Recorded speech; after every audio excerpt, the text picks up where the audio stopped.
We knew we needed to come out here at Long Beach and, prove a point, especially after having a rough time at the beginning of the season last year.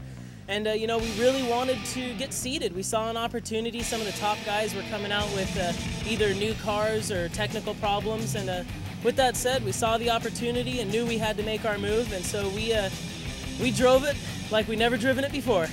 Yeah, I mean, I've known Kyle for a while now, and he, last night actually, we had a dinner interview scheduled with Kyle that he couldn't make because his transmission was being fixed and something was going wrong. We had to drop the transmission and make some changes, but we got it back together last night. Everybody from Mazda Tricks and Performance Solutions did a great job getting the car back together, my dad, everybody.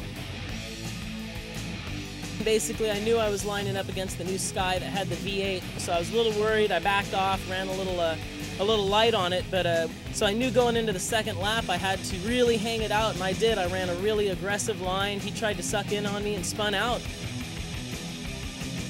In round two, we matched up with Haraguchi, who's the winner last year at Long Beach, and I knew I really had to give it everything I had again.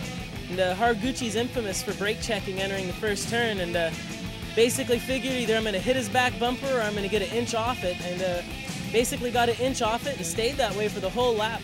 And on the next lap, knew I had to hang it out again, and we had a good run on him. I think I was a little faster, and he tried to catch up, got too aggressive, and rear-ended me, which took himself out, and we moved on once again. Felt very comfortable, felt like it's where I should be. Just knew that I had to go to the next round. I think at that point I was lining up with Chris Forsberg, and we gave each other high fives, got in the cars, and got down to business. Unfortunately, right as I came around turn 9, I bogged a little, kicked the clutch hard, and we blew up third gear. So for the remainder of the day, we did all of our runs in fourth and second. My spotter was saying, just run away from him. He's going to be in second gear. I'll never be able to link it. And when you follow him, give him a huge gap, because he's probably going to, be really, really slow. And when I led him the first run, I mean, he was right there. So I was like, wait a minute. He's lying about this third gear thing.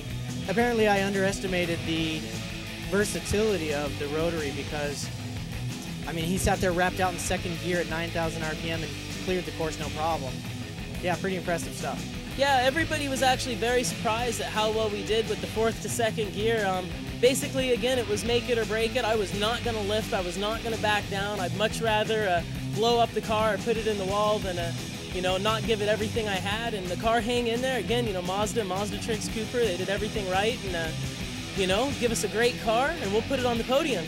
Kyle's dad's already reminded me that he's going to be gunning down myself and a lot of the other guys, and I absolutely believe him. I think Kyle looked great at this event, and so I hope he puts it together for Atlanta too. Man, I got nothing more to say. Just it's an epic weekend, and we're really looking forward to going to Georgia.